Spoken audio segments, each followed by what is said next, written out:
Blasphème contre le Saint-Esprit. Matthieu chapitre 12 verset 32 et vous descendez, nous lisons 31 à 32. C'est pourquoi je vous l'ai dit, tout péché et tout blasphème sera pardonné aux hommes. Mais le blasphème contre l'Esprit ne sera point pardonné. Quiconque parlera contre le Fils de l'homme, il lui sera pardonné, mais quiconque parlera contre le Saint-Esprit, il ne lui sera pardonné, ni dans ce siècle, ni dans les siècles à venir. Blasphème contre le Saint-Esprit, ou bien parler contre le Saint-Esprit, ou bien parler en opposition contre les messages du Saint-Esprit. Vous devez savoir, quand on parle de blasphème contre le Saint-Esprit, le propriétaire de la parole, c'est le Saint-Esprit. Le Saint-Esprit, c'est l'Éternel. L'Éternel, c'est lui l'Esprit de vérité. Selon Jérémie 22, verset 29, terre, terre, terre, écoute la parole de l'Éternel. Mais l'Éternel ou le Saint-Esprit ou l'Esprit de vérité, sa parole est subdivisée en deux parties. Il y a la parole de l'Éternel et Dieu, prêchée dans la première éternité pour faire des élus les saints.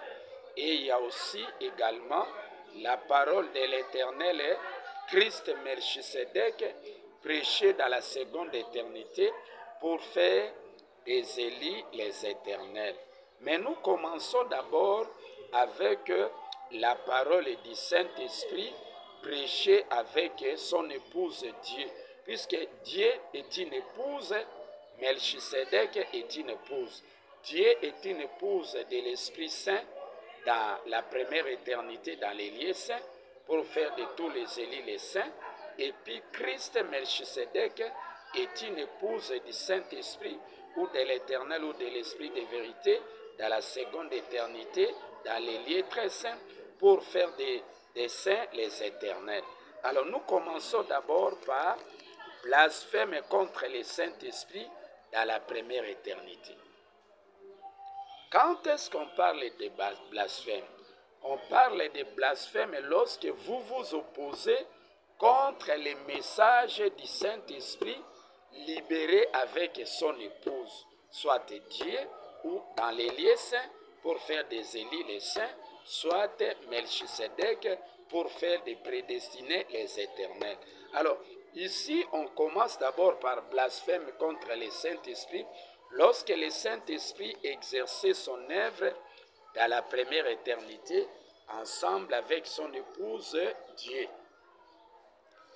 Psaume 41, verset 14, la Bible dit, « Béni soit l'Éternel, virgule, ou le Saint-Esprit, ou encore l'Esprit de vérité, l'Éternel, le Dieu d'Israël. » Le Saint-Esprit a accompli son œuvre avec Dieu dans la première éternité, dans les lieux saints, pour faire des élus le saint. D'éternité en éternité. Amen, amen. Alors, nous disons Amen et deux fois, cela dit que le Saint-Esprit a accompli double ministère. Mais premier ministère du Saint-Esprit, il a accompli cela avec Dieu dans les lieux saints, dans la première éternité, pour faire de tous les élus, les prédestinés ignorants, les saints. Cela veut dire que le Saint-Esprit a prêché sa parole au travers de Dieu, et c'était au travers de Dieu que le Saint-Esprit faisait de tous les prédestinés ignorants le saint. Et c'est cette parole du Saint-Esprit prêchée ensemble avec son épouse Dieu, cela a duré 7 jours. C'est ça les 7 âges de l'Église. Puisqu'il y a 14 jours. Si vous lisez 1 Roi chapitre 8, verset 65, donc l'Assemblée, il y a 14 jours. Les 7 premiers jours, c'est l'œuvre du Saint-Esprit avec Dieu, ensemble avec Dieu, et pour faire des Élie les saints, là il a prêché la bonne nouvelle, la parole de Dieu. C'était la parole de l'Éternel et Dieu qui a fait de les Élie les saints. Alors tout le monde ne pouvait devenir saint qu'au travers de la parole du Saint-Esprit prêchée avec Dieu dans les lieux saints, dans la première éternité, pour faire des Élie les saints. Alors cette parole du Saint-Esprit qui est proclamée dans la première éternité avec Dieu, son épouse, pour faire des Élie les saints, a duré 7 jours. C'est ça la création de l'Éternel Dieu. Donc, cette bonne nouvelle de l'Éternel Dieu devrait être proclamée 7 âges, 7 jours. Les 7 autres jours, c'était réservé à la proclamation de la parole du Saint-Esprit avec son épouse Melchisedec pour faire des Élie les éternels. Mais on devrait d'abord arriver à la fin du 7e jour. Dieu, l'Éternel Dieu, devrait d'abord achever son œuvre dans la première éternité qui faisait de tous les prédestinés les saints. Alors, c'était strictement interdit de s'opposer contre les messages du Saint-Esprit prêchés avec Dieu pour faire des Élie les saints. Durant tous les règnes de cet âge, les 7 étoiles, on ne pouvait pas s'opposer au message de l'Éternel Dieu. On ne pouvait pas s'opposer à la parole de l'Éternel Dieu qui faisait de tous les Élie les saints durant tous les règnes de cet âge. C'est ça, blasphème contre le Saint-Esprit, puisque le Saint-Esprit est en œuvre avec Dieu dans la première éternité et il proclame sa parole au travers de Dieu et nul ne pouvait s'opposer contre la parole de Dieu, de l'Éternel Dieu pendant les règnes de la création de 7 jours. Mais après 7 jours, là, vous allez voir que notre Christ Melchisedec a reçu l'ordre de s'opposer contre les mélanges de la parole de Dieu, puisque la parole de Dieu, à la fin du règne de la proclamation de l'évangile de Dieu, vous allez remarquer que non, le message, la parole de Dieu est mélangé avec les mensonges du diable. C'est ça, Matthieu 24 et 15. Lorsque vous verrez l'abomination de la désolation qu'avait prédit le prophète Daniel s'établit dans les lieux saints, que celui qui lise ce message fasse attention. Alors, à la fin du ministère du Saint-Esprit avec Dieu dans la première éternité, les lieux saints étaient souillés, la parole de Dieu mélangée avec les mensonges du serpent, de l'esprit de l'égarement. D'où on doit s'opposer contre la sémence du serpent qui est mélangée avec la parole de Dieu lorsque le Saint-Esprit a fini son œuvre dans la première éternité avec Dieu. Vous allez voir, Ézéchiel 21, 7. Donc, fils de l'homme, proclame, tourne ta face contre les lieux saints. Pas prophétise contre les lieux saints. Cela dit, on doit prophétiser contre les messages de Dieu mélangés avec les mensonges du diable, la sémence du diable, puisque cette parole de Dieu qui est mélangée à la fin du règne de Dieu, à 17e jour, lorsque Dieu a quitté la scène, lorsque le Saint-Esprit a fini son travail avec Dieu, il a quitté l'éternité de Dieu, la première éternité. Le Saint-Esprit est allé s'établir dans la seconde éternité pour exercer son ministère dans la seconde éternité, ensemble avec Christ Melchisedec et son épouse, il est très saint. Alors, à l'absence de l'esprit de vérité du Saint-Esprit, le serpent est venu dans les royaumes de Dieu, dans les lieux saints, dans la première éternité, pour souiller la parole de Dieu, puisque le Saint-Esprit ne travaille plus avec Dieu, puisqu'il a fini son travail avec Dieu. Et c'est à l'absence de l'esprit de vérité, lorsque le Saint-Esprit a quitté Dieu, c'est alors que le serpent vient pour souiller la parole de Dieu, mélanger la parole de Dieu avec les mensonges. C'est comme ça que le temple de Dieu est souillé. Les lieux saints souillés à la fin de la proclamation, puisque c'était prédit dans Matthieu 24, 15, 24 et 14, cette bonne nouvelle du Saint-Esprit proclamé avec Dieu devrait être proclamé, dira tous les règnes de cet âge, et alors viendra la fin.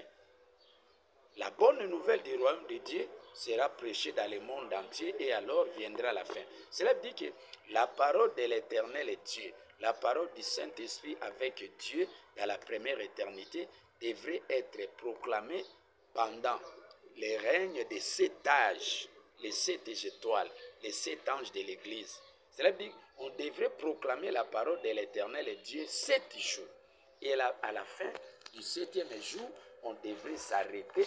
Le Saint-Esprit devait arrêter de travailler avec Dieu et il devait quitter Dieu et puis entrer dans la seconde éternité. Et Dieu, en ce moment-là, devrait quitter la scène pour que Melchisedec, épouse d'Ilie très saint, entre en scène avec le Saint-Esprit et puis proclamer l'enseignement d'Ilie très saint pour faire des Élie les éternels. C'est comme ça que vous voyez à la fin du ministère de Dieu, ensemble avec le Saint-Esprit, dans Genèse chapitre 2, verset 1, la Bible dit ceci. Ainsi firent achever les cieux et la terre et toute leur armée. Dieu acheva au 7e jour son œuvre qu'il avait faite et il se reposa au 7e jour de toute son œuvre qu'il avait faite. Cela veut dire qu'à la fin du règne du 7e jour, Dieu devrait maintenant clôturer son travail. Le Saint-Esprit a clôturé son travail pendant le 7e jour de la proclamation de la première éternité. Cela veut dire que le Saint-Esprit a travaillé avec Dieu 7 jours. 7 jours égale 7 âges de l'Église. Cela veut dire que premier âge, deuxième âge, troisième, quatrième, cinquième, sixième, septième âge, là on devrait s'arrêter et proclamer la parole de l'Éternel et Dieu ou la parole du Saint-Esprit avec Dieu, puisque le Saint-Esprit a fini son œuvre avec Dieu qui faisait de tous les élus les saints. Alors le Saint-Esprit devait maintenant quitter Dieu puisque Dieu acheva son œuvre. C'est-à-dire le Saint-Esprit avec Dieu acheva son œuvre dans la première éternité.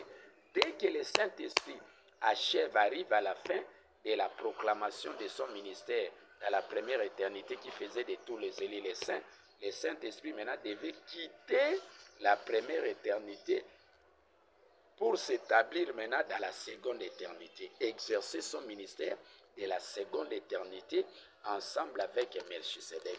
Maintenant, lorsque le Saint-Esprit a quitté l'éternité de Dieu, il est allé dans la seconde éternité pour travailler ensemble avec son épouse Christ, Melchisedec, pour faire des élus les éternels.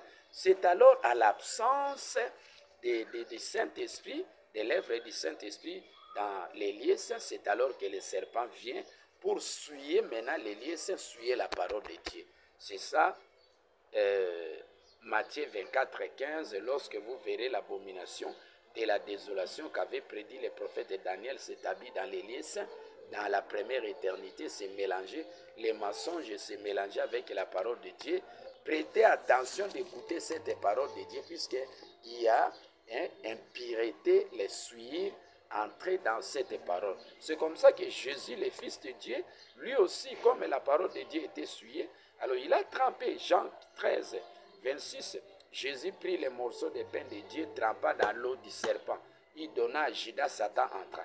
Est-ce que nous allons continuer à proclamer la parole de Dieu, mélanger, transmettre Satan dans les élus? Non.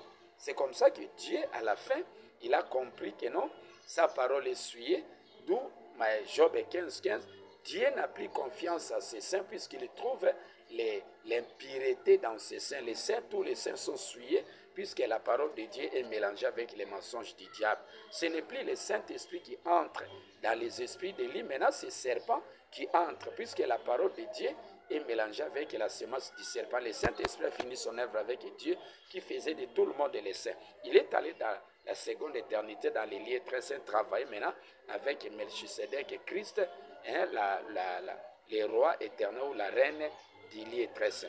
Maintenant, c'est comme ça que, comme la parole de Dieu est souillée, le temple de Dieu est souillé, Agé chapitre 2, quel est parmi vous les survivants qui ait vu cette maison de Dieu, cette parole de Dieu dans sa gloire première, lorsque le Saint-Esprit était en œuvre avec Dieu, hein, pour faire des élus les saints. Les serpents ne pouvaient pas venir, puisqu'il a remarqué que non, le Saint-Esprit, l'époux est encore avec Dieu. Alors comme l'époux, le Saint-Esprit travaillait avec Dieu, les serpents ne pouvaient pas se présenter là-bas pour souiller la parole de Dieu. C'est à l'absence du Saint-Esprit, lorsque le Saint-Esprit a fini son œuvre avec Dieu, il a quitté les lieux saints, il a quitté les royaumes des cieux pour entrer dans les royaumes des cieux éternels. C'est alors que les serpents viennent dans les royaumes des cieux pour souiller les royaumes de Dieu, la parole de Dieu. D'où maintenant la parole de Dieu est souillée, le temple de Dieu est souillé. Alors, comme le temple de Dieu est souillé, l'Éternel va revenir pour réveiller les esprits des prédestinés souillés au travers des messages de Melchisedec avec son épouse Melchisedec. C'est comme ça, Agé chapitre 1, 14, l'Éternel est réveillé. C'est l'Éternel Christ Melchisedec qui doit réveiller les prédestinés saints souillés avec la parole de Dieu mélangée. C'est comme ça que vous voyez Ézéchiel 21, 7, la Bible dit ceci. Fils de l'homme, maintenant ici on doit maintenant s'opposer contre la parole de Dieu à la fin. Mais en plein règne du Saint-Esprit avec Dieu, on ne pouvait pas s'opposer. C'est comme ça que Jésus avait dit, avant de parler d'Ézéchiel 21, 7, Jésus avait dit dans Matthieu 5, 17, ne crois pas que je sois venu pour abolir la loi, même pas les prophètes.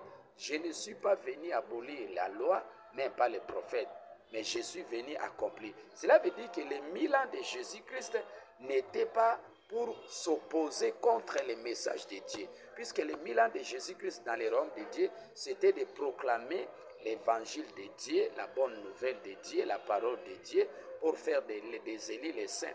Et en ce moment-là, l'Éternel, le Saint-Esprit était le Père de Jésus, la mère de Jésus, c'est Dieu.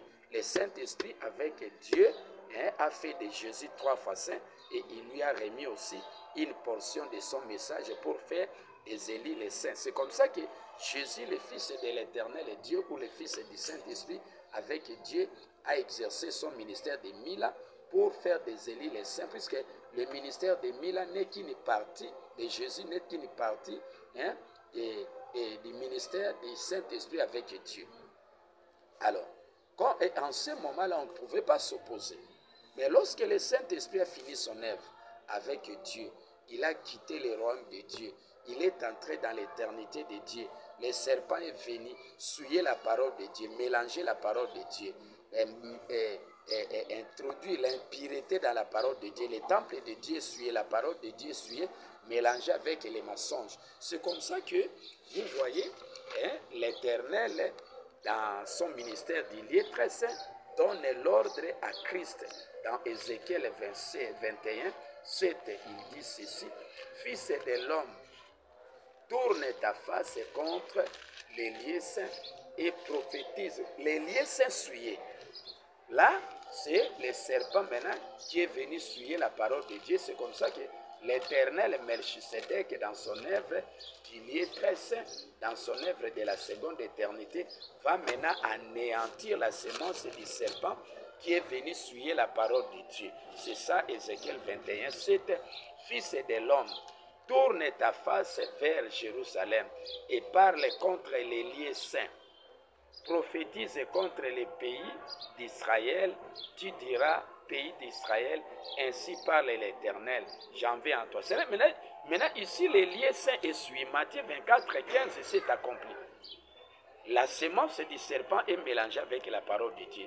Maintenant, Christ Melchisedec avec son époux, le Saint-Esprit, va maintenant s'opposer contre la parole de Dieu mélangée avec les mensonges du diable. C'est comme ça, vous voyez Apocalypse 19, 15, l'ange, là c'est Melchisedec avec le Saint-Esprit maintenant revient pour ici dans Apocalypse 19, 15, et il anéantira la coupe ardente du Dieu Tout-Puissant. Mais cet ange-là qui anéantit, mais c'est Melchisedec dans son œuvre, c'est le Saint-Esprit avec Melchisedec dans son œuvre de la seconde éternité, qui anéantit maintenant la sémence du serpent qui est venu souiller la parole de Dieu. On n'anéantit pas la parole de Dieu, mais on anéantit les mensonges du serpent, du diable qui est venu souiller maintenant la parole de Dieu. On garde la parole de Dieu, mais on anéantit les mensonges qui est venu se mélanger avec la parole de Dieu. C'est comme ça que l'Apocalypse 19, 15, hein, cet ange-là avec son époux, l'épée. Mais là, c'est Melchisedec qui anéantit la coupe ardente du Dieu Tout-Puissant. Mais cette coupe ardente du Dieu Tout-Puissant est souillée, mélangée. Il y a dans la main de l'Éternel Dieu une coupe pleine de mélanges. On doit anéantir ces mélanges-là. On anéantit la semence du serpent et on reste avec la parole de Dieu. On n'anéantit pas la parole de Dieu qui a fait de nous des saints, mais on anéantit la semence du serpent, les mensonges du serpent, la pensée humaine, la pensée de l'égarement, la parole charnelle. C'est comme ça que vous voyez ici, hein, on dit, fils de l'homme, tourne ta face contre les lieux saints, prophétise contre la parole de Dieu mélangée avec les maçons. Mais qui va s'opposer? Mais c'est toujours le Saint-Esprit dans son œuvre, dans la seconde éternité, qui doit s'opposer. C'est comme ça que Jésus a double ministère. Jésus qui a travaillé dans les royaumes de Dieu, le Fils de l'Éternel, Dieu ne peut pas s'opposer contre les messages du Saint-Esprit avec Dieu. Mais celui qui s'oppose contre la parole de Dieu mélangée avec les mensonges du diable, Matthieu 24, 14 et 15, c'est le Saint-Esprit avec Melchisedec, le ministère de la seconde venue, de la seconde éternité. Le message de Jésus, de l'Apocalypse 19, 11, 12, il a reçu un nom que Dieu ignore, que personne ne connaît si ce n'est lui-même. C'est au travers de ces messages des lieux très saints de la seconde éternité qui fait des élus les éternels, que Christ Melchisedec, avec son époux et le Saint-Esprit ou l'Éternel, s'oppose contre les messages de Dieu mélangés avec les mensonges du diable. Et on anéantit, on fait la séparation, on anéantit la pensée du serpent, on garde la parole de Dieu. On ne s'oppose pas contre la parole de Dieu, mais on s'oppose contre les mensonges du diable qui est venu suivre la parole de Dieu. C'est comme ça que, à la fin, Christ aujourd'hui, Melchisedec, doit s'opposer contre la sémence du serpent qui a souillé la parole de Dieu. Alors, ne vous étonnez pas aujourd'hui que Jésus-Christ Melchisedec, qui est entré en scène aujourd'hui, puisque le règne de Dieu est fini, le règne de la proclamation et la parole de Dieu est fini, le règne de l'œuvre du Saint-Esprit avec Dieu est fini, Dieu a quitté la scène, et celui qui est entré en scène, c'est Melchisedec, Christ, le roi éternel, qui fait de tous les élus les éternels. Et aujourd'hui, avec la parole du Saint-Esprit, avec Melchisedec, on doit anéantir la semence du serpent qui est mélangée avec la parole de Dieu. On garde la parole de Dieu, on anéantit la semence du serpent. C'est comme ça qu'aujourd'hui, Christ va faire de Dieu un Dieu éternel. Il doit aussi faire de tous les élus, les prédestinés, les éternels au travers de son message, ensemble avec son époux, le Saint-Esprit. Aujourd'hui, parlons de l'œuvre du Saint-Esprit ensemble avec son épouse Melchisedec. Celui qui s'oppose contre les messages du Saint-Esprit prêché avec son épouse Melchisedec aujourd'hui, celui-là et commet ce qu'on appelle blasphème contre le Saint-Esprit dans son œuvre de la seconde éternité, puisque l'œuvre du Saint-Esprit dans la première éternité, c'est déjà longtemps fini. Aujourd'hui, le Saint-Esprit travaille avec Melchisedec, il proclame son enseignement, qu'il est très saint de la seconde éternité pour faire des élus les éternels. Toutes les personnes qui s'opposent contre ces messages du Saint-Esprit avec Melchisedec que je vous enseigne aujourd'hui, la personne commet ce qu'on appelle les blasphèmes contre le Saint-Esprit dans son œuvre de la seconde éternité qui fait de tous les élus les éternels. Que l'Éternel vous bénisse.